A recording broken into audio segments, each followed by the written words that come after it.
တနေ့မှာတော့မိန်းကလေးငယ်လေးတယောက်ဟာနာနီကလေးထိန်ကိုလက်ညှိုးလေးထိုးပြီးချိန်စာတိုက်လိုက်ပါတယ်။အဲ့ဒီနောက်တစ်စက္ကန့်အတွင်းမှာပဲနာနီဖြစ်သူဟာမရက်မနာချက်ဥတွေစက်ဥပါလေရောဘာဖြစ်လို့လဲဆိုတော့အဲ့ဒီနာနီကကလေးမရနိုင်တဲ့အိမ်ရှင်မဖြစ်သူကိုဥမအုပ်နိုင်တဲ့မအေးချက်မဆူပြီးလှောင်ပြောင်ခဲ့လို့ပါပဲစိတ်ဆိုးသွားတဲ့ကောင်မလေးကနာနီကိုကိုယ်တိုင်ဥရတဲ့ဒုက္ခကိုမြည်ဆန်းကြည့်စေဖို့အခုလိုအပြစ်ပေးလိုက်တာပါနာနီတယောက်မရက်မနာဥနေတာကိုကြည့်ပြီးအားလုံးကဒီကလေးမလေးဟာတာမန်ကလေးမဟုတ်ဘူးဆိုတာရိပ်မိသွားကြပါတယ်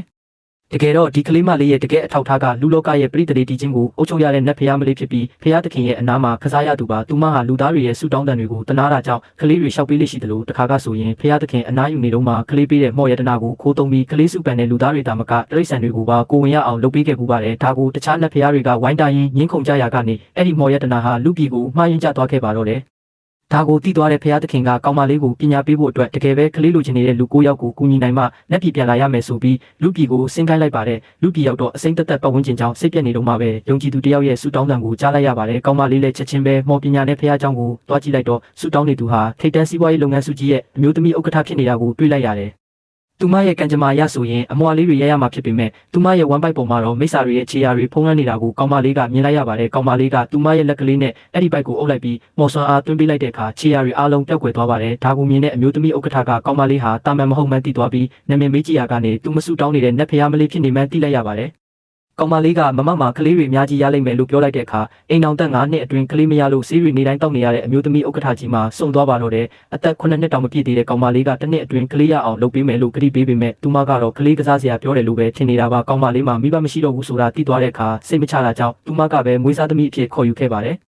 ဗီလာအင်ကြီးကိုရောက်ချင်းမှာပဲကောင်မလေးဟာအိမ်ပြင်မှာဝဲနေတဲ့ဝိညာဉ်ဆိုးတွေကိုတွေ့လို့မှော်နဲ့ရှင်းထုတ်လိုက်ပါတယ်ဒါပေမဲ့အိမ်ထဲဝင်လိုက်တဲ့အခါမျက်နှာချက်မှာဝိညာဉ်တွေပုံများနေတာကိုတွေ့လိုက်ရပြန်တယ်ကောင်မလေးကဒီအိမ်ထဲမှာမကောင်းတဲ့အရာတွေရှိတယ်အဲ့ဒါကြောင့်မမကလေးမရတာလို့သတိပေးလိုက်ပါတယ်ကလေးဖြစ်လာရမယ့်ဝိညာဉ်လေးနှစ်ခုဟာအိမ်ထဲမှာပဲဝဲလည်နေပြီးအမျိုးသမီးရဲ့ဝမ်းပိုက်ထဲဝင်ဖို့စူးစမ်းတိုင်းတစ်စုံတစ်ခုကတားဆီးနေတာကိုကောင်မလေးသတိထားမိလိုက်ပါတယ်သူမဘလောက်ပဲမော့ဆွမ်း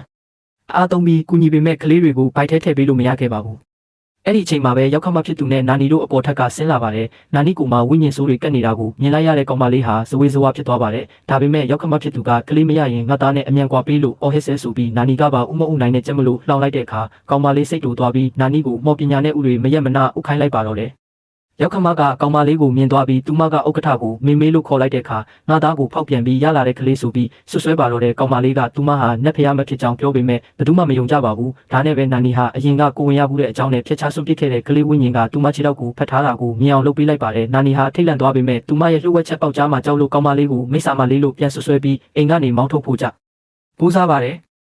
အမျိုးသမီးဥက္ကဋ္ဌကတော့ကောင်မလေးကိုကာကွယ်ပေးပြီးသူမရဲ့သမီးဖြစ်သတ်မှတ်လိုက်ပါတယ်။နောက်ဆုံးမှာတော့ခင်မုန်းဖြစ်သူပြန်လာပြီးအခြေအနေကိုကြည့်ကကောင်မလေးကိုအိမ်မှာနေဖို့သဘောတူလိုက်ရပါတယ်။ဒါပေမဲ့ဒီကလေးမလေးရောက်လာတာဟာအဲ့ဒီအိမ်ကလူအားလုံးရဲ့ပုတ်ဆက်နေတဲ့လှုပ်ဝက်ချက်တွေကိုအကုန်ဖော်ထုတ်ပြတော့မယ်ဆိုတာသူတို့မသိခဲ့ကြပါဘူး။